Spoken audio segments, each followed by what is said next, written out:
Lázaro estava morto há 4 dias e o cheiro da decomposição já tomava conta do túmulo. A esperança havia se esvaído. Diante da multidão incrédula, Jesus falou e o impossível aconteceu. O homem morto se moveu. O que ocorreu ali mudou para sempre a história. Mas essa ressurreição esconde um mistério ainda maior. Para onde Lázaro foi nesses 4 dias? O que ele viu? O que sentiu? E por que a Bíblia silencia sobre isso? Fique até o final e descubra a verdade oculta por trás do milagre mais impressionante de Jesus. A ressurreição de Lázaro foi um dos maiores milagres de Jesus. O homem que esteve morto por 4 dias e voltou à vida foi um testemunho impressionante do poder de Deus e um marco no ministério de Cristo. Antes desse grande sinal, Lázaro era mais do que um simples personagem na história. Ele era um amigo próximo de Jesus, alguém cuja vida teve um significado profundo. Antes mesmo da doença que o levou ao túmulo, Lázaro vivia em Betânia, uma pequena vila a cerca de 3 quilômetros de Jerusalém. Embora discreta, a cidade era conhecida por ser um refúgio para Jesus sempre que ele visitava a região. Betânia não era apenas um ponto de descanso, mas um lugar de comunhão e acolhimento. A casa de Lázaro e suas irmãs, Marta e Maria, era um lar onde o mestre encontrava amizade, hospitalidade e amor genuíno. Os evangelhos destacam a singularidade dessa família. Enquanto Marta se ocupava com os afazeres, Maria se sentava aos pés de Jesus, absorvendo cada palavra. Lázaro, no entanto, aparece pouco antes de sua morte. Marta era prática e ativa, sempre cuidando dos detalhes quando Jesus visitava sua casa.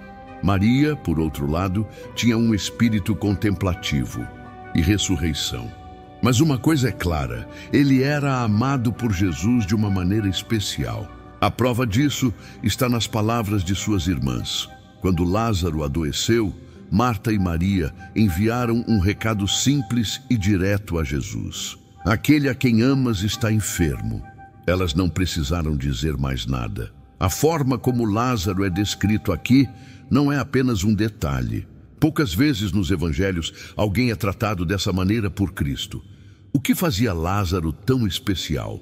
Talvez ele tenha sido um dos primeiros homens a reconhecer Jesus não apenas como um mestre, mas como o Messias. Sua casa era um dos poucos lugares onde Cristo encontrava descanso em meio às multidões que constantemente o seguiam. Maria e Lázaro não eram apenas discípulos, eram amigos. Diferente dos 12 apóstolos, que muitas vezes tinham dificuldades em compreender a missão de Cristo, essa família parecia entender quem ele era de uma maneira mais íntima. E foi nessa casa que um dos eventos mais simbólicos da trajetória de Jesus aconteceu. Antes mesmo da ressurreição de Lázaro, Maria ungiu os pés de Jesus com um perfume caríssimo e enxugou com seus cabelos. Esse ato de valor espiritual profundo apontava para o sepultamento de Cristo, que aconteceria pouco tempo depois. Lázaro fazia parte dessa família de fé. Seu nome, curiosamente, significa Deus ajudou, uma indicação profética do que estava por vir. Sua vida, antes da doença, foi marcada pela presença de Jesus em sua casa, pelo aprendizado que compartilhava com suas irmãs e pelo amor sincero que existia entre ele e o Mestre. Mas então tudo mudou. Lázaro adoeceu repentinamente. A enfermidade não era comum, pois rapidamente sua condição se agravou. Marta e Maria, que viram Jesus curar tantos enfermos, sabiam que ele poderia fazer algo. Acreditavam que, ao saber do estado de Lázaro, ele viria sem demora. Afinal, não era um pedido qualquer. Era sobre um amigo querido. Elas não duvidaram, confiaram. Mas o tempo passou e Jesus não apareceu. Lázaro estava doente. Não era uma febre passageira, nem um simples mal-estar. Sua condição piorava rapidamente, e Marta e Maria começaram a perceber que a situação saía de controle. Betânia não era uma cidade distante, e elas sabiam que, se Jesus viesse, poderia curá-lo.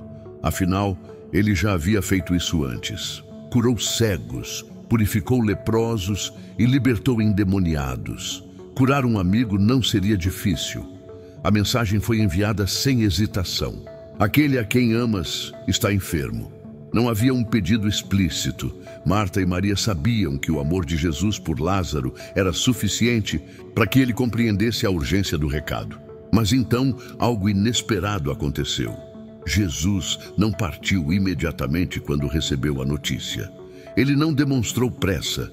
Pelo contrário, disse aos discípulos algo enigmático: esta enfermidade não é para a morte, mas para a glória de Deus. 2 dias se passaram e Lázaro morreu, sem que Jesus sequer iniciasse sua viagem até Betânia.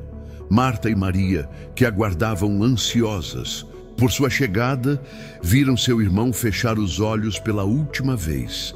O corpo foi preparado conforme a tradição judaica, envolto em panos de linho e sepultado em uma caverna lacrada por uma grande pedra. O silêncio de Deus havia sido ensurdecedor. O que Jesus estava fazendo? Para os discípulos, essa demora parecia um mistério. Quando finalmente decidiu partir, Jesus fez outra declaração surpreendente: nosso amigo Lázaro dorme, mas vou despertá-lo. Os discípulos não entenderam. Se ele estava apenas dormindo, então não havia motivo para a preocupação. Mas Jesus falou claramente: Lázaro morreu. O choque foi inevitável. Mais uma vez, Jesus acrescentou algo que desafiava a compreensão humana. E por vossa causa, me alegro de que eu não estivesse lá para que creiais.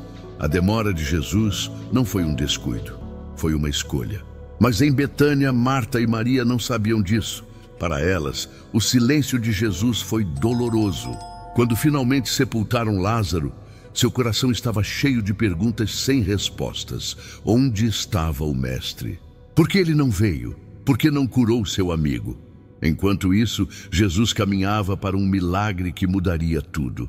O silêncio pode ser mais pesado do que a morte. O tempo avançava em Betânia, mas as respostas não vinham. Marta e Maria observavam o horizonte, esperando por um milagre que nunca chegou.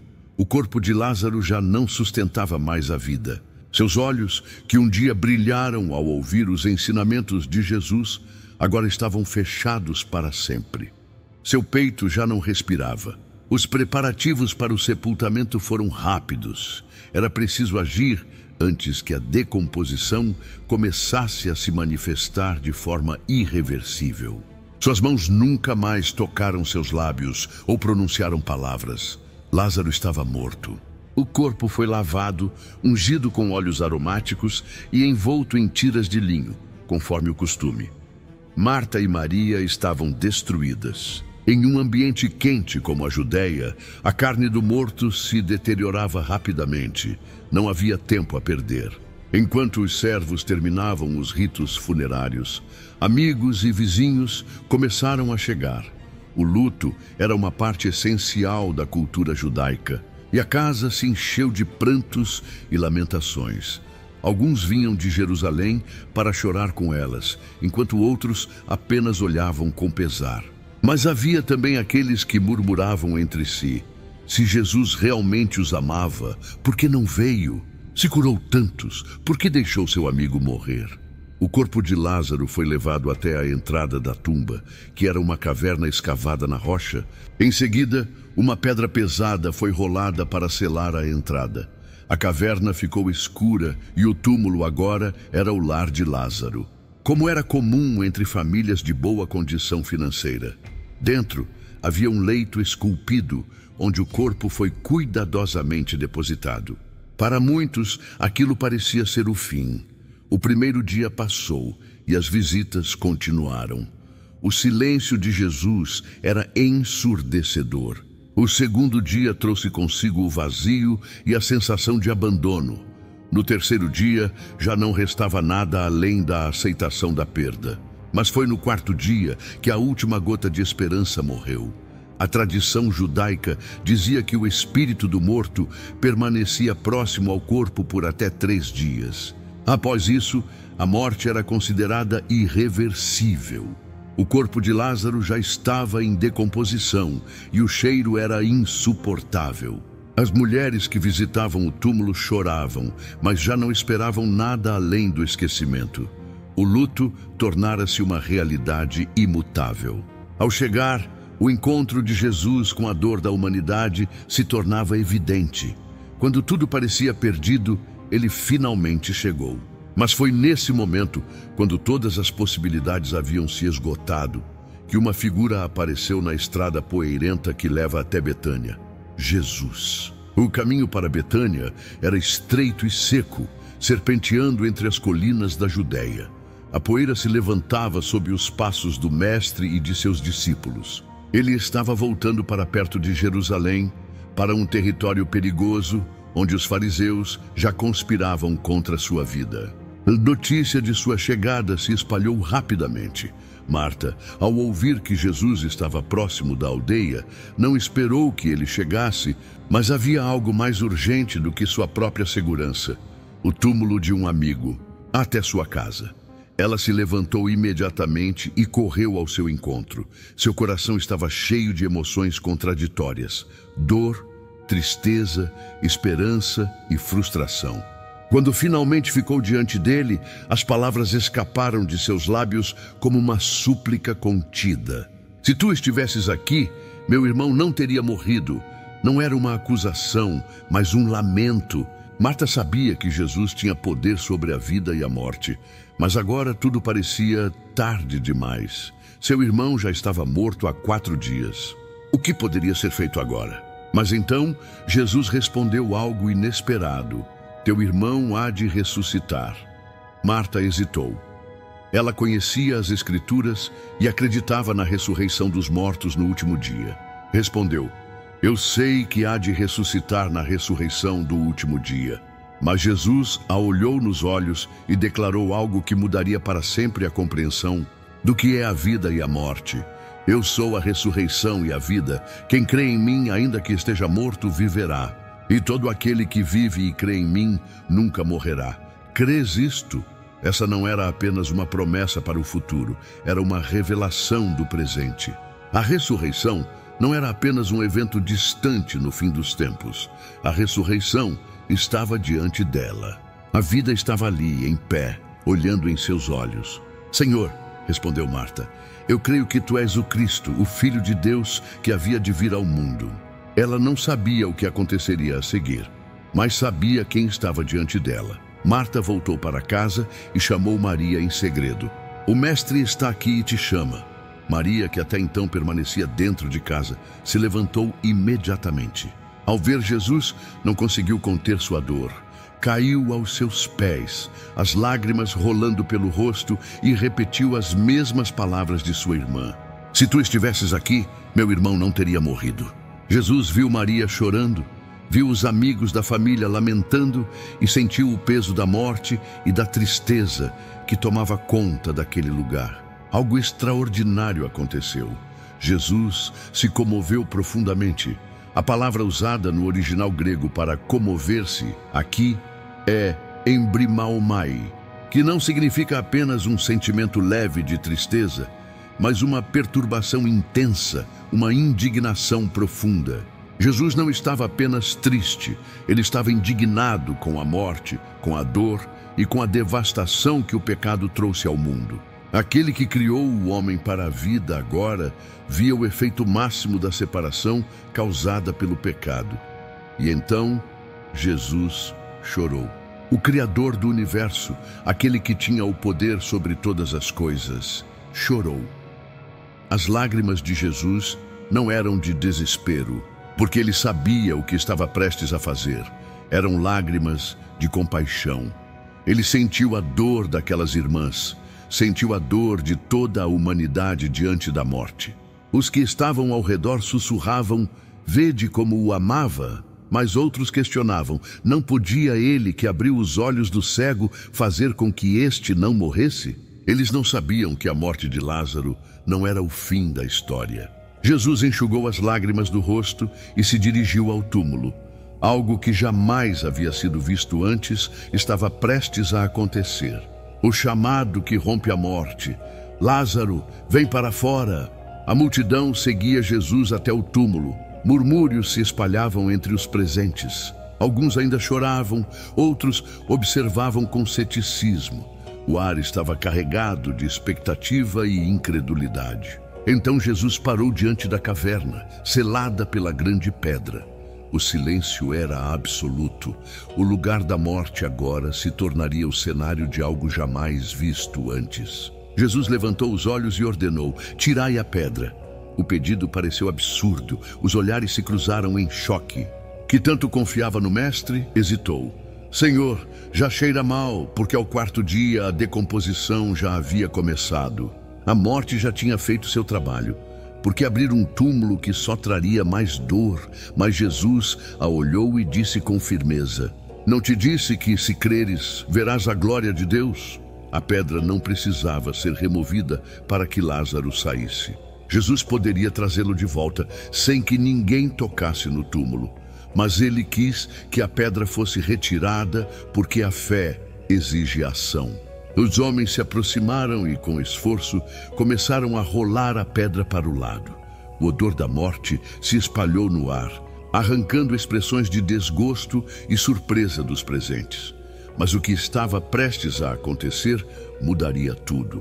Jesus então ergueu os olhos ao céu e falou com o Pai em voz alta: Pai, graças te dou por me haveres ouvido. Eu sei que sempre me ouves, mas disse isso por causa da multidão que está ao redor, para que creiam que tu me enviaste. A oração de Jesus não era uma súplica, mas uma declaração. Ele não estava pedindo ao Pai que trouxesse Lázaro de volta. Ele já sabia que isso aconteceria. O impossível aconteceu. Com uma voz que ecoou como uma ordem que nem a morte poderia ignorar, Jesus clamou em alta voz: Vem para fora! O impacto foi imediato. O ar pareceu ficar pesado e o tempo pareceu parar. Os olhos de todos estavam fixos na abertura escura da caverna. E então, um som veio das profundezas do túmulo. Passos. O que antes era um corpo sem vida, agora se movia. O que antes pertencia à morte, agora respondia à voz da vida.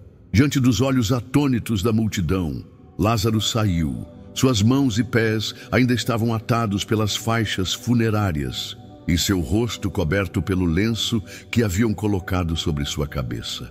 Ele se movia como alguém que havia atravessado os portões da eternidade e retornado. O impossível estava ali, diante de todos. O choque tomou conta da multidão.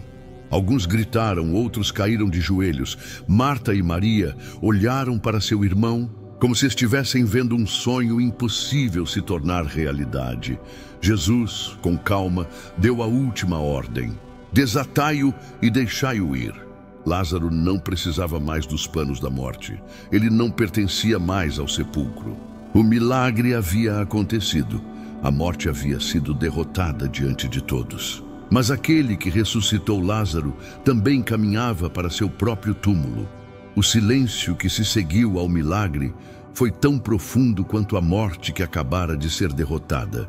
A multidão permanecia paralisada, os olhos fixos em Lázaro, que agora respirava novamente. O homem que havia sido envolto pelas trevas do túmulo estava ali, vivo.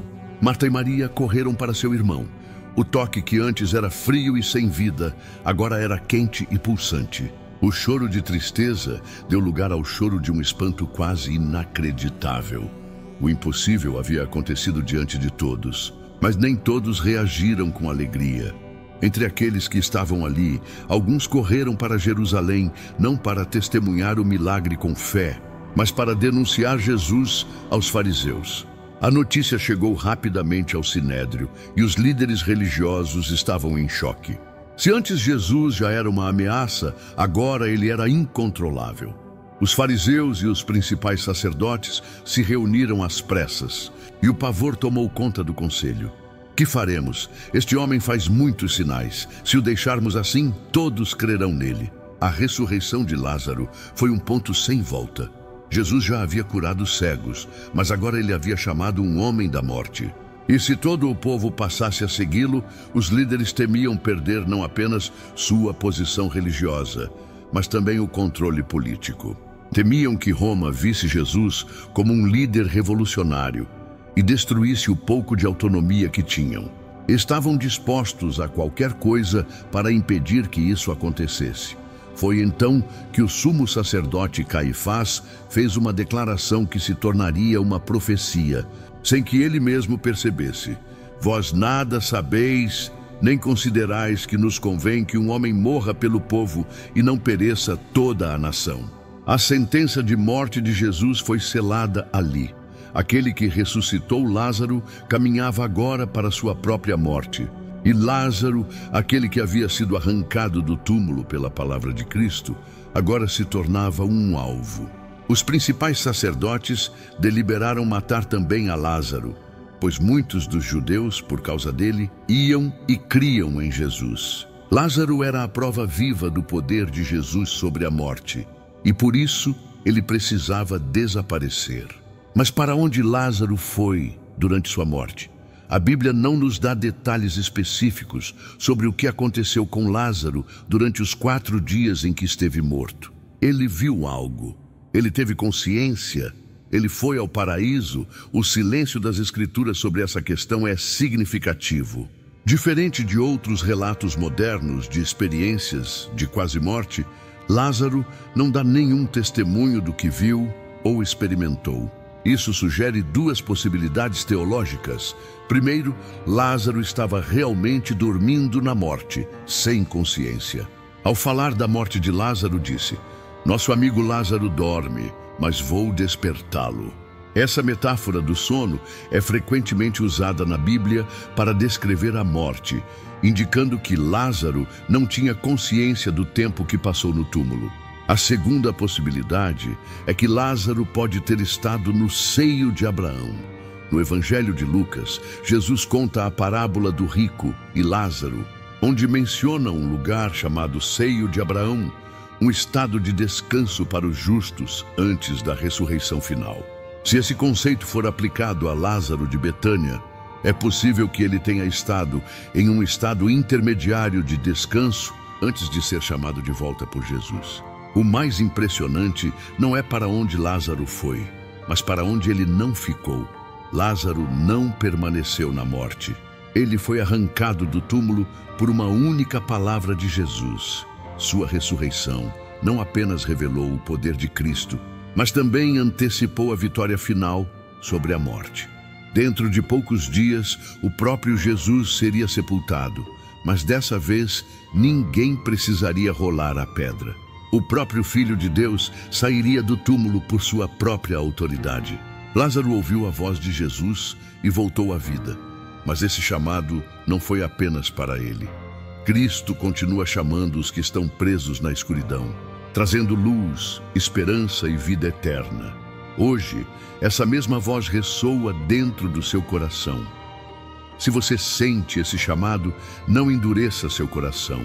Se você deseja se reconciliar com Jesus ou entregar sua vida a Ele, comente aqui abaixo: "Eu te aceito, Senhor Jesus, como meu único e suficiente Senhor e Salvador da minha vida." Que essa mensagem alcance muitos corações. Se você já pertence a Cristo, comente amém e compartilhe essa verdade para que mais pessoas conheçam o poder da ressurreição. Até a próxima.